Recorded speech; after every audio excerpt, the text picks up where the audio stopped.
Good morning to my dear students to all. Today we see what is the constitution, the historical backbone. What is the constitution? భారత రాజ్యాంగము అంటే ఏమిటి? భారత రాజ్యాంగాన్ని ఎలా తీసుకొచ్చారు? So the constitution means the constitutio word by latin. అంటే constitution అనే దాన్ని కాన్స్టిట్యూషియో అనే లాటిన్ పదం నుంచి రాజ్యాంగాన్ని తీసుకురావడం అనేది జరిగింది. దాన్ని మేము ఏమంటామంట కాన్స్టిట్యూషన్ అంటాం. సో కాన్స్టిట్యూషన్ అంటే ఏంటి? బిగిన్స్, ప్రారంభించడం. కాన్స్టిట్యూషియో మీన్స్ బిగిన్స్ అంటే ప్రారంభించండి. రాజ్యాంగాన్ని రాయడము, లిఖించడము మన భారతదేశము ప్రత్యేకంగా ఉండాలనే ఉద్దేశంతో డాక్టర్ బిఆర్ అంబేద్కర్ గారు ఏం చేశారంట? మనమే రాసుకుందాం, ఏంటిది భారత రాజ్యాంగం అనే ఉద్దేశంతో ఈ యొక్క కాన్స్టిట్యూషన్ అనేది ఏర్పాటు అవడం అనేది జరిగింది. సో ఇందులో ఉండే అంశాలు ఏంటో మనం చూద్దాం. కాన్స్టిట్యూషన్ ఏమేమి ఉంటాయంటే రైట్స్ ఉంటాయి, హక్కులు.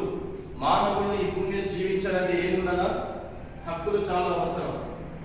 మరి అదేవిధంగా హక్కులు ఉంటే సరిపోదు, విధులు కూడా ఉండాలి. Duties very important and rights are very important to citizen.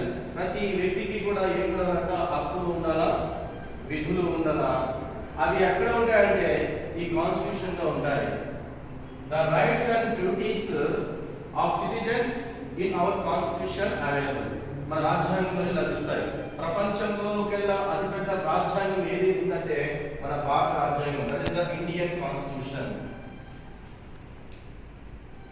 మన ఇండియన్ కాన్స్టిట్యూషన్ గా మనం చెప్పుకోవచ్చు. భారతదేశంలో అత్యున్నతమైనటువంటి అతి శ్రేష్టమైనటువంటి రాజ్యాంగం ఏదైనా ఉందంటే మన భారత రాజ్యాంగం అని చెప్పుకోవచ్చు. భారత రాజ్యాంగం మన కోసము హక్కులను ఇవ్వడం జరిగింది, విధులను ఇవ్వడం జరిగింది.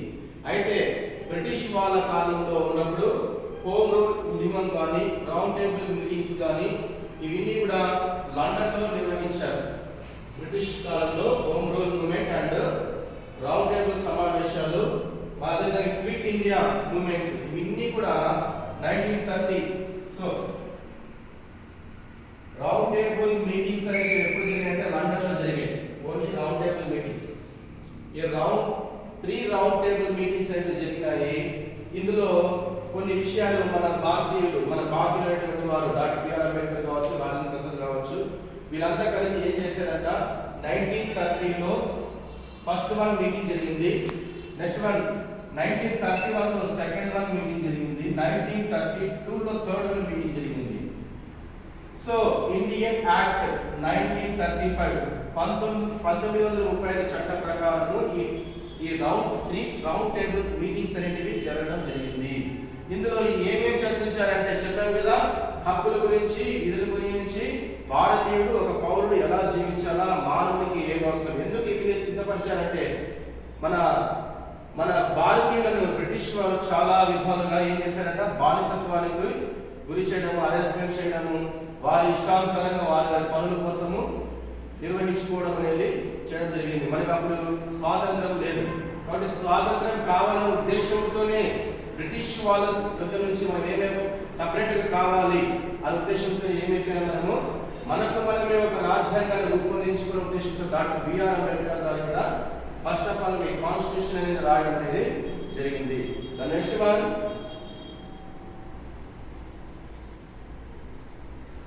1947. సో మౌంట్ బటన్ ప్లాన్ 1947 లో జరిగింది. ఈ 1947 లో మనకు కంప్లీట్ గా ఇండిపెండెన్స్ డే కావాలనే ఉద్దేశంతో మనము బ్రిటిష్ వాళ్ళని ఏం చేసామంట? వాళ్ళ మీద పోరాటం చేశాం. మనకి ఎప్పుడు వచ్చింది? 1947 ఆగస్ట్ 15 మనకి ఇండిపెండెన్స్ రావడం జరిగింది. 1947 ఆగస్టు 10న మనము స్వాతంత్రం పొందుకున్నాం, సంపూర్ణంగా స్వాతంత్రాన్ని పొందుకున్నాం. స్వరాజ్ పార్టీ, క్విట్ ఇండియా ఉద్యమము, మహాత్మా గాంధీ అన్నారు విజయము వీరస్వర్గము అని. ఎంతో మంది త్యాగాలు చేశారు మన స్వాతంత్రం కోసం.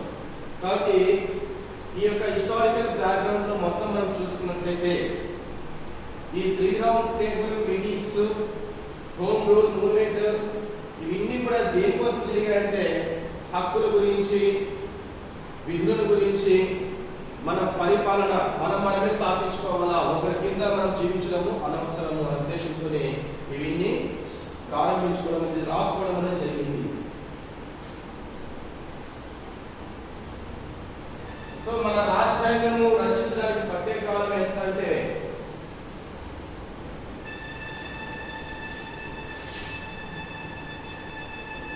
2 years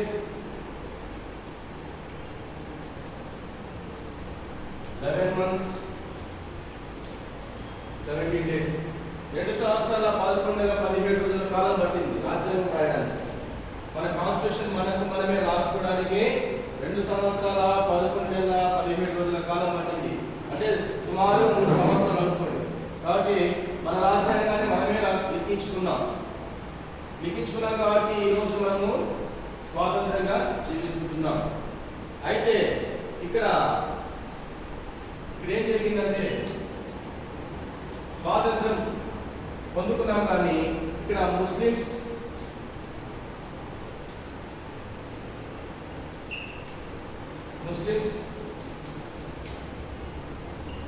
Hindu, Christians, Muslims, Hindus, Christian మన భారతదేశంలో ఉండేది 3 రకాల వారు ఉన్నారు. ముస్లిమ్స్ ఉన్నారు, క్రిస్టియన్స్ ఉన్నారు, హిందువులు ఉన్నారు. సో ముస్లిం లీగ్ అనే ఒక ఒప్పందం కూడా జరిగింది. ముస్లిం లీగ్ ఎందుకు ఒప్పందం జరిగిందంటే ముస్లిమ్స్ వాళ్ళు ఇండిపెండెన్స్ మనకి వచ్చే ముందర భారతదేశంలో మనకి స్వాతంత్రం వస్తుందన్న సమయంలో ముస్లిమ్స్ వాళ్ళు కొద్దిమంది ఏమైపోయారంటే మేము సపరేట్ గా ఉండిపోతామనే విషయాన్ని వాళ్ళు వెల్లడిపరచడం జరిగింది. సో అందుకే వాళ్ళు ముస్లిమ్స్ అంతా ఎక్కడికి వెళ్ళిపోయారంట, పాకిస్తాన్ లో వాళ్ళు స్థిరపడిపోయారు. హిందువులు అయితే మన భారతదేశంలో మనం ఉన్నాం. కొంతమంది బ్రిటిష్, ఈ క్రిస్టియానిటీ అనేది ఎలా వచ్చిందంటే ఈ యొక్క బ్రిటిష్ వాళ్ళు మన దేశాన్ని పరిపాలించడం వల్ల, వారి వ్యాపారాల కోసం ఇక్కడికి రావడం వల్ల, వారు ఇక్కడ నివాసం చేయడం వల్ల ఈ క్రిస్టియానిటీ అనేది ఇక్కడ వాళ్ళు ఇంప్లిమెంట్ చేయడం అనేది జరిగింది. సో ఈ విధంగా మన భారతదేశంలో హిందువులు, ముస్లింలు, Christians 3 types of religious persons living చేసుకుంటున్నారు, నివసిస్తున్నారు. సో వీళ్ళందరికీ కూడా సమానమైనటువంటి హక్కులు ఉంటున్నాయి, సమానమైనటువంటి హోదాలు ఉంటున్నాయి, సమానమైనటువంటి అన్ని అవకాశాలు వీరికి లభిస్తూ ఉంటున్నాయి. ముఖ్యంగా దీనందరికీ మనం చూసుకున్నట్లయితే హిస్టారికల్ గా మనం చూసుకున్నట్లయితే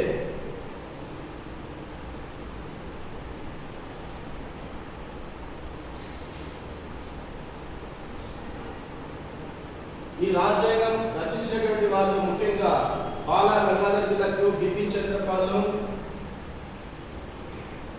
లాలా లజపతి రాయ్,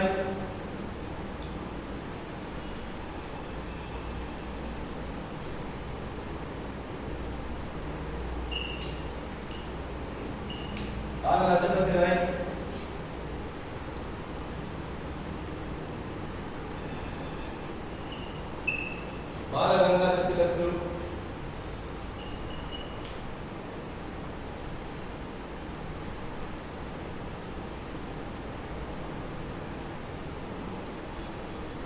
లాలా లజపతి రాయ్, బాల గంగాధర్ తిలక్, మరి అదేవిధంగా వీళ్ళు ప్రముఖ పాత్ర వహించడం అనేది జరిగింది.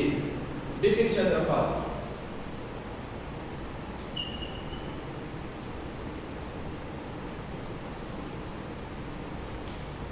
బాల గంగాధర్ తిలక్, లాలా లజపతి రాయ్, బిపిన్ చంద్రపాల్ వీళ్ళంతా లాల్ పాల్ అంటారు.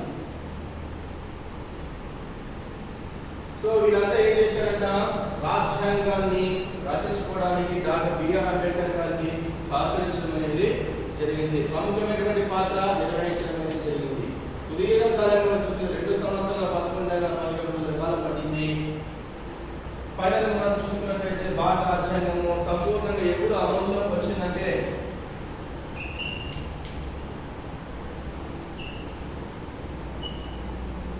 January 26, జనవరి 26న 1950 జనవరి 26న రాజ్యాంగం అమలులోకి రావడం జరిగింది. దాన్ని మనం రిపబ్లిక్ డే అంటాం. ఎవ్రీ ఇయర్ జనవరి 26న మనం ఏం చేస్తాం? రిపబ్లిక్ డే ని మనము సెలబ్రేషన్ చేసుకుంటున్నాం. ఇది ఇంత ఎందుకు చేసుకుంటామంటే హిస్టారికల్ బ్యాక్గ్రౌండ్ గా మన వాళ్ళు చేసిన దానికి వారి త్యాగాలను మనము స్మరించుకుంటూ జ్ఞాపకాలు చేసుకుంటూ ప్రతి సంవత్సరం మనము రిపబ్లిక్ డే చేసుకుంటున్నాం. దానికి కారణం ఏమంటే ఇవన్నీ ఇలా చెప్పినవన్నీ కూడా రీజన్స్ అన్ని కూడా హిస్టారికల్ బ్యాక్గ్రౌండ్ కిందికి వస్తాయి. కాబట్టి 2 సంవత్సరాల కాలంలో 11 నెలలు 17 రోజుల కాలంలో ఇవన్నీ ఉన్నటువంటి చట్టాలు, రాజకీయ నాయకులలో ఉన్నటువంటి అధికారాలు, విధులు అయితేనేమి, ప్రభుత్వ ఉద్యోగులు అయితేనేమి, మరి విద్యార్థుల విషయంలో అయితేనేమి, ఒక ఉపాధ్యాయుడు ఎలా ఉన్నారు, ఇవన్నీ ఇట్లా చట్టాలన్నీ ప్రతి ఒక్క చట్టము కూడా కాన్స్టిట్యూషన్ లో క్లియర్ గా రాయడం జరిగింది.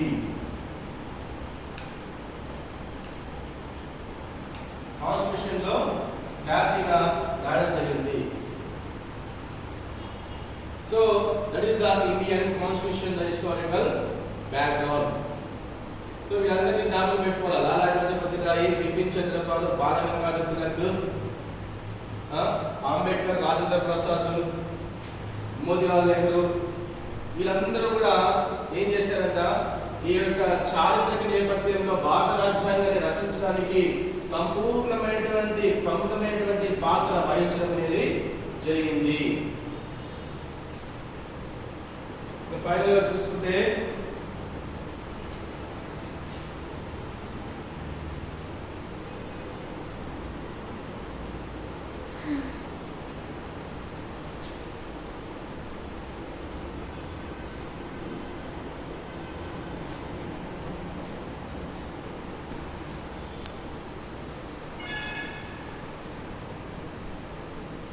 ఈ యొక్క రాజ్యాంగం అనేది ప్రపంచంలోకెల్లా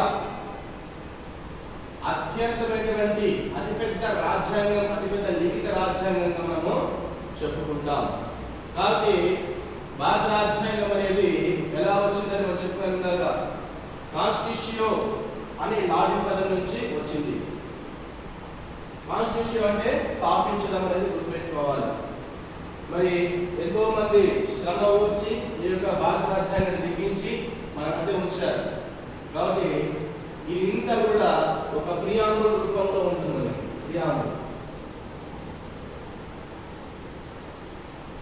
ప్రియాంబుల్ అంటే ప్రవేశిక. ఇవన్నీ కూడా మనము ఎక్కడ చూస్తామంటే ఈ ప్రియాంబుల్లో చూస్తాం. ఇది 2 మార్క్స్ క్వశ్చన్ వస్తుంది. ప్రియాంబుల్ అనేది 2 మార్క్స్ క్వశ్చన్. ఈ ప్రియాంబుల్లో ఏముంటాయంటే ఇందాక చెప్పినట్టు భారత రాజ్యాంగం యొక్క చారిత్రక నేపథ్యము, రాజ్యాంగం అంటే ఏంటి, రాజ్యాంగం ఎలా ఏర్పడింది, రాజ్యాంగంలో ఎవరెవరు పార్టిసిపేట్ చేశారు, అవన్నీ కూడా ఇందులో ఉంటాయి. Rights, duties, powers, functions,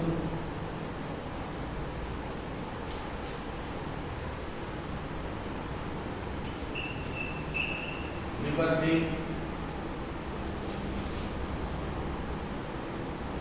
equality, etcetera.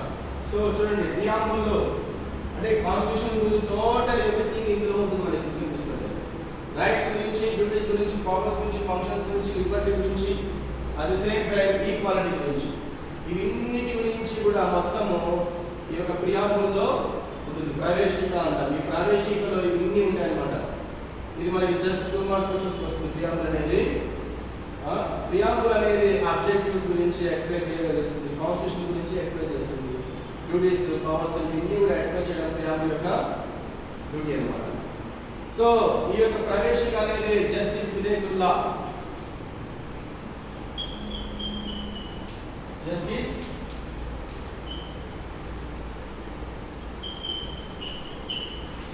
విధేయకుల్లా అంటే సుప్రీంకోర్టు ప్రధాన న్యాయమూర్తి జస్టిస్ విధేయకుల్లా ఏం చెప్పారంటే ఈ ప్రియాంబుల్ ప్రవేశికని రాజ్యాంగానికి ఆత్మగా వర్ణించాడు అన్నమాట. ఈ ప్రియాంబుల్ అనేది రాజ్యాంగానికి ఒక సౌల్ అన్నమాట, ఒక సౌలుగా చెప్పాడు. ఎందుకంటే ప్రతి ఒక్క అంశము ఒక పట్టిక రూపంలో మనము రాసుకున్నాం, ఒక కంటెంట్ రూపంలో లిఖించుకున్నాం. అది ఇంత ప్రవేశిక రూపంలో మనకు కనిపించడం అనేది జరుగుతుంది అన్నమాట. So that is the constitution that historical background is totally everything including in the preamble. మొత్తం దీంట్లో ప్రియాంబుల్లో మనకు చూస్తాం. ఫస్ట్ ఆఫ్ ఆల్ మనకి మొత్తం ఏదైనా అర్థం కావాలంటే మనం చేసిందంటే ప్రియాంబుల్ మొత్తం నీట్గా అర్థం చేసుకోవాలి. So that is the powers and functions and duties and equality and justice. కాబట్టి ఇది 10 మార్కుల క్వశ్చన్. ఇది పాయింట్స్ బేస్గా రాసుకోవచ్చు. మీరు పాయింట్స్ బేస్గా నోట్స్ ఇచ్చారు కదా స్టూడెంట్స్ బట్టి పాయింట్స్ బేస్ రూపంలో రాస్తే మీకు మినిమం 10 మార్క్స్ అనేది ఇస్తారు. సో టుమారో ఏం చేస్తామంటే next 5 marks questions 2 marks questions